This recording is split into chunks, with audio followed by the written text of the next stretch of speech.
Definitely, Liesl. I can see you all are doing the dabbing over there. It has become very popular, especially when ANC started this. Every young person is being dabbing. You can see Mr. Mantashe is dabbing once again. But we're going to have a nice chit-chat with her, with him, going to talk about what are his expectations, how has ANC done in this whole 3-month campaign. He looks a bit tired, but then this is the final push. This is the final league. And this is the time where you all are most awake, I guess. So how are you expecting this day to go, sir? I'm full of energy. I'm tired. The body is tired. You know, there's a biblical expression that the body is tired, but the spirit is high.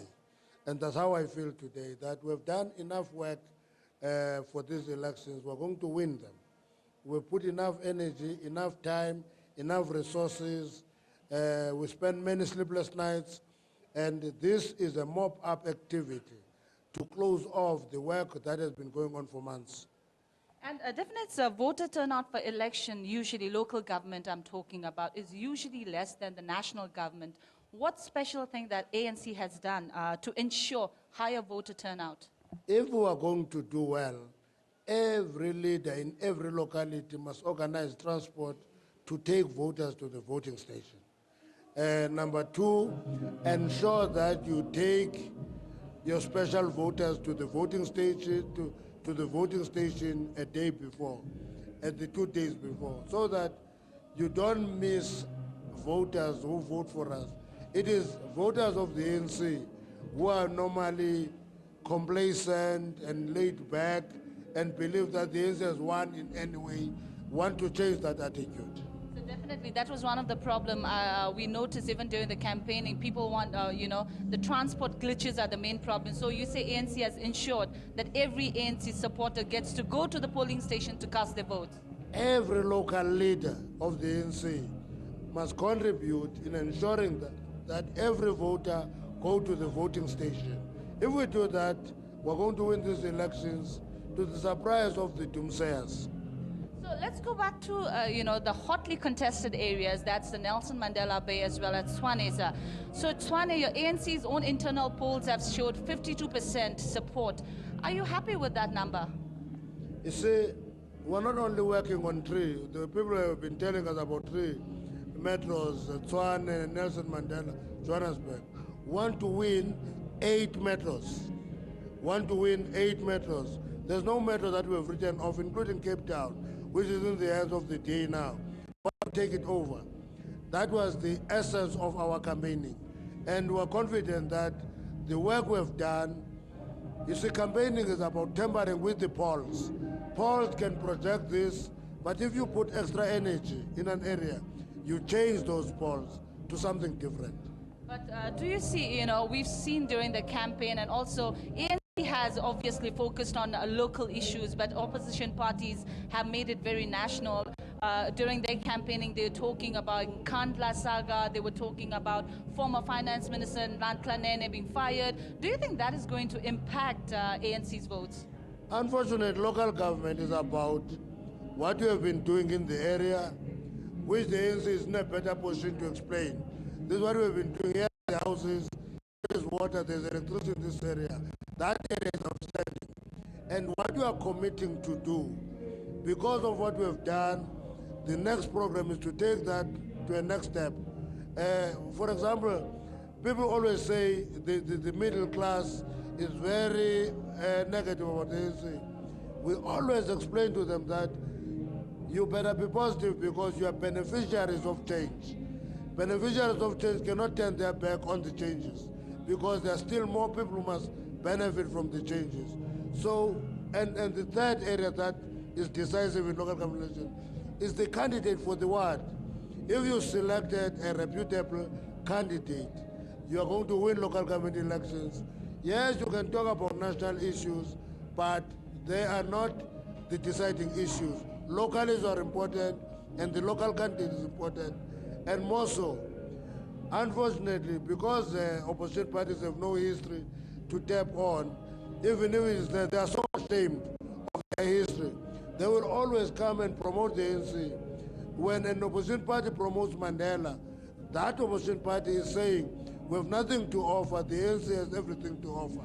When an opposition party begin to talk to the ANC programs historically, it says we have nothing to offer. We can only do what the ANC is doing. But if you take what the ANC is doing, you give to an imitator, it will never be the same. And again, going back to Tshwane and Nelson Mandela Bay, we know ANC has been trying, DA, y'all are neck to neck according to all the polls, private polls. But what we've seen is lower income people are moving away from ANC. What have you done, that special thing that you've done during your campaign to woo those voters back? The reality of the matter is that people, in the campaign trail, I walk into an RDP house and I find a person inside saying, nothing is done, nothing. Until you begin to ask specific questions. When did you get this house? Yeah, what else? And you ask, you are an old lady. Are you on social grant? Yeah. And then you begin to say, your kids, are they on child support grant? Yeah. Are they a meal a day in school? Yes. And only when you begin to explain those details do people appreciate you are biased towards the low income and the poor. You can only illustrate that by pointing at things that we are doing. And you see, in some areas, you can say, we have graduates in this area who are coming from poor households. It is only because they were in no-fee school and they found NSFAS at university. That's why there's a graduate in that family. When they see those things, they begin to see the difference between the ANC and the party. Lastly, again, going back to DA, I know it's an ANC day, but I have to get this question. Okay. Yesterday in the final rally, the DA leadership obviously mentioned Madiba at least 17 to 18 times. He quoted verses from some of Madiba's very famous quotes. Why do you think there's a particular reason why they are going back to ANC political stalwarts? Are they desperate or? It's desperation and absence of reputable leadership. That reflects their history, that they have a checkered background. They can't quote De Beer or Malan, or they can't quote Frederick Slabbert. They can't quote Colin Eglins. They can't quote Tony Leon. That is their history. They must go to the end and pretend, because the DA leader, that's what a farmer told me in Elliot. No, that DA leader will put him there to attract black voters, but he will never be the president if the DA wins. Now, that's how the DA is. My man can quote Madiba 18 times because he is also from an ANC family, and he has just betrayed the cause. But don't you think it's like playing a race card here? President Zuma, on many of the campaign trials, he did mention that a black person coming and leading DA is almost like leading an oppressed party to its history. Don't you think ANC is playing a race card here? No, that is not a race card. That is relative of history. One thing about history, you can't erase it. You can build new. You can't erase history. But when if you organize a party, don't look at the crowd of black South Africans who go to Dobsonville. You must look at the composition of the leadership structure. The foot soldiers will all be black, 95% black, but the leadership will not. It will always be my man and surrounded by sulfur. It will be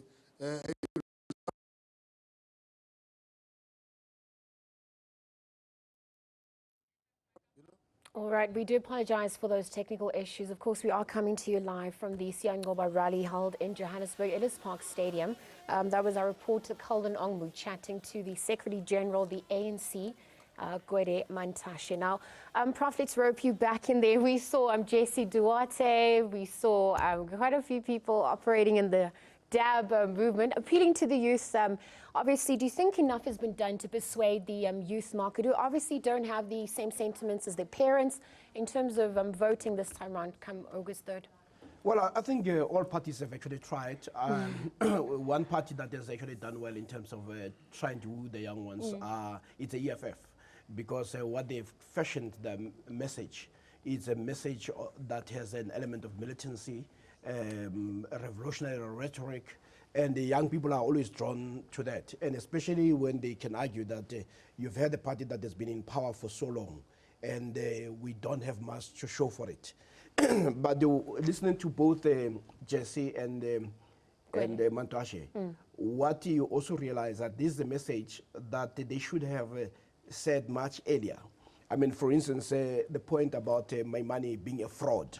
This is the first time that I hear a member or a leading member of the ANC throwing it back to my money, because my money has, in the last 5 years, could not make any statement or 2 sentences without bringing Jacob Zuma into the picture, the president of the ANC.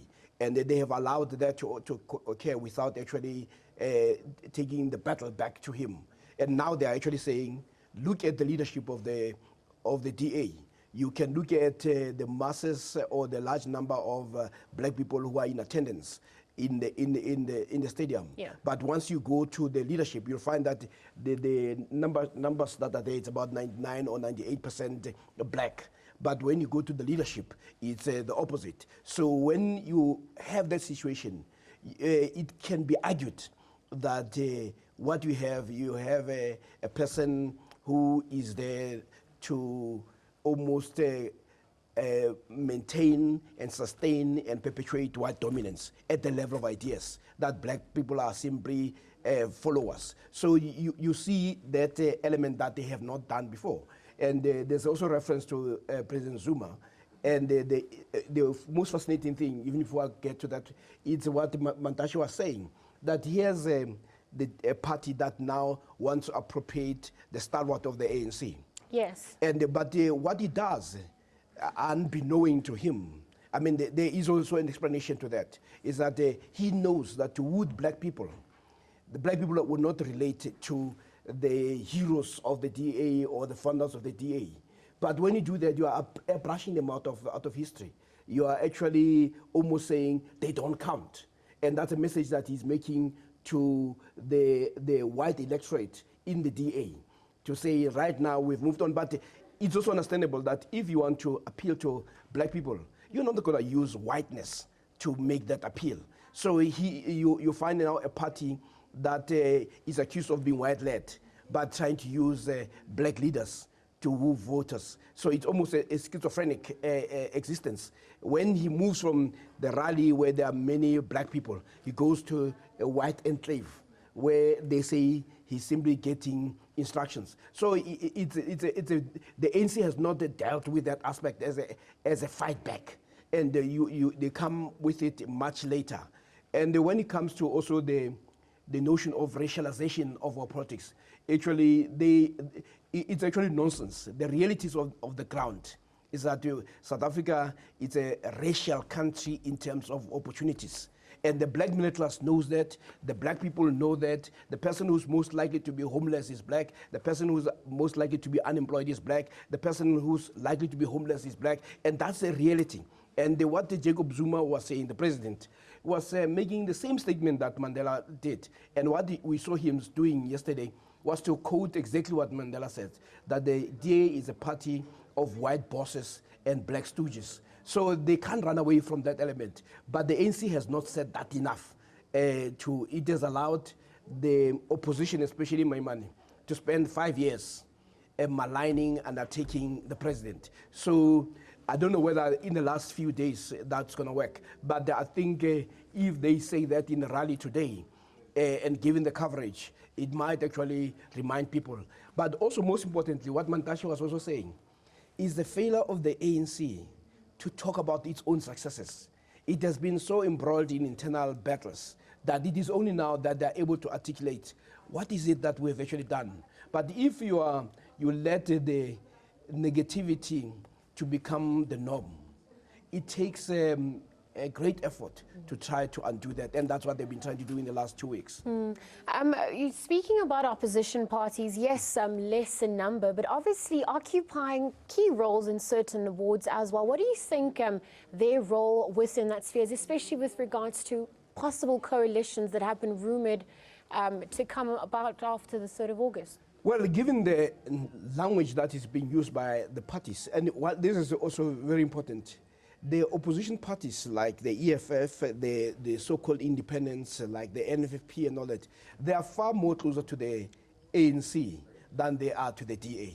So it will make a very interesting coalition if the DA were to go into partnerships with the EFF, because ideologically they are very different. Actually, Julius Malema has been very clear to say the DA is white-led, that the president of the leader of the DA is simply a mere puppet. So if you have how do you go into a coalition with somebody you call a puppet?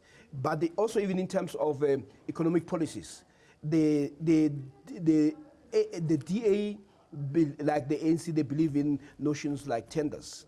But the EFF is very clear that one of the things that we want to do is to scrap these tenders. We want to make sure that there's a local capacity in the municipalities for them to be able to do the work that the consultants and the people who tender to government will do. So the EFF stands alone, but the EFF is still much more closer to the ANC than it is to the DA. What you have within the EFF is also some personal issues with the ANC. Actually, the EFF is some personal issues with the ANC because they come from there. And so I see the coalition that might exist. It might be between some places in the EFF and the ANC as well as the independents, because the independents are really members of the ANC. If they win, because these are the people who have moved away from the ANC and are angry that they have not been selected, and they are so sure that they have support on the ground. And we've seen some of them actually succeed as soon as they move out to say, I mean, if you take a case of Tlokwe, the members of the ANC who then went to being independent, they won the elections because these are people who were members of the ANC and had support on the ground, and they could not understand how the center could actually impose leadership. So flipping that, it's not suggesting for any, for 1 minute rather, that by entertaining the idea of a coalition that the ANC is acknowledging that there's a possibility of them perhaps not taking the wards as they need to, or what are your thoughts on that? No, I think they have to be realistic. I mean, it's when you're faced with a prospect, what you do, ultimately, it's all about saying how do we advance the interests of the majority. It is not about the party. So you're going to work with the people who are going to address those issues. Both the EFF and the ANC are very clear about the advancement of black people in general and Africans in particular.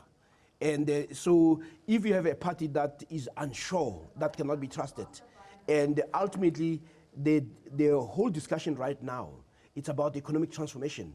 And I'm not too sure that the DA has actually made it its business to deal with economic transformation. So if there's going to be any unity, it should be based on that platform. And when the people who are funders are opposed to a change in the economic status quo, it is possible that the party that gets that funding from those people is not going to advance that view. Okay, Prof, let's leave it there for now. It's time for a break. We will continue this discussion as the day unfolds. Of course, that is political analyst Prof Sipho Seepe joining us live in studio. We are chatting about the Siyangoba Rally currently taking place at the Ellis Park Stadium in Johannesburg. Like I said, we will be feeding you with live updates throughout the day, so do stay tuned. DSTV Channel 405.